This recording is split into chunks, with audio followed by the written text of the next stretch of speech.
পৃথিবীর মানুষ এখনো পর্যন্ত মাত্র 12 কিলোমিটার পর্যন্ত নিচ পর্যন্ত যেতে পেরেছে।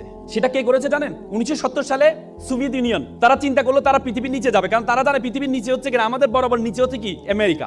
আমরা যদি এখানে যে 6টা বাজে, আমেরিকাতে 6টা বাজে, রাত 6টা বাজে, দিন 6টা হলে রাত 6টা। সে চিন্তা করলো নিচ দিয়ে যাবে। তখন তাদের গবেষণা পথে তারা নিচে যাওয়া শুরু করেছে সাইবেরিয়া অঞ্চলে। নিচে গিয়ে তারা 12 কিলোমিটার পর্যন্ত গিয়ে দেখে সেখানে যেই গরম, সেটা প্রায় 2000 সেলসিয়াস গরম। লোহা গলে যাচ্ছে সেখানে, কারণ 1500তে গেলে লোহা গলে যায়।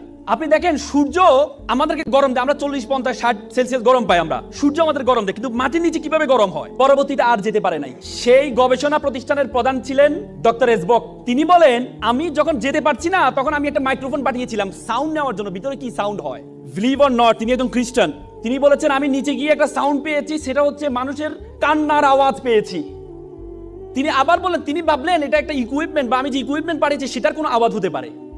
তিনি আবার পাঠালেন, পরে দেখলেন এটা কোনো একজন দুইজন মানুষের আওয়াজ না, এটা হচ্ছে হাজার হাজার মানুষের কান্নার আওয়াজ, এবং সেই আওয়াজগুলো বেশিরভাগ আওয়াজ হচ্ছে মহিলাদের আওয়াজ। তখন তিনি স্টপ করে দিলেন। তিনি বললেন, I am a communist, I don't believe heaven and Bible, but I believe in hell. আমি জাহান্নামকে বিশ্বাস করি। আল্লাহ রাসূল বলেছেন বেশিরভাগ মহিলা জাহান্নামী হবে, বলেছি কিনা?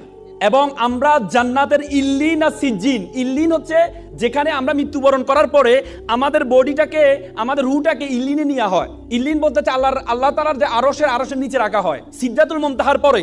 আর সিজ্জিন বলা হয়, সিজ্জিন হচ্ছে জাহান্নামের টুকরা, যেটা হচ্ছে জাহান্নামের সর্বশেষ জায়গাটা সিজ্জিন। আব্দুল্লাহ ইবনে আব্বাস আল্লাহ রাসূলের চাচাতো ভাই ছিলেন। আল্লাহ রাসূলের চাচাতো ভাই আব্দুল্লাহ ইবনে আব্বাস বলেছেন, সিজ্জিন হচ্ছে পৃথিবীর সর্বশেষে অবস্থিত, মানে পৃথিবীর নিচে অবস্থিত সিজ্জিন। তার মানে জাহান্নাম হচ্ছে পৃথিবীর নিচে অবস্থিত।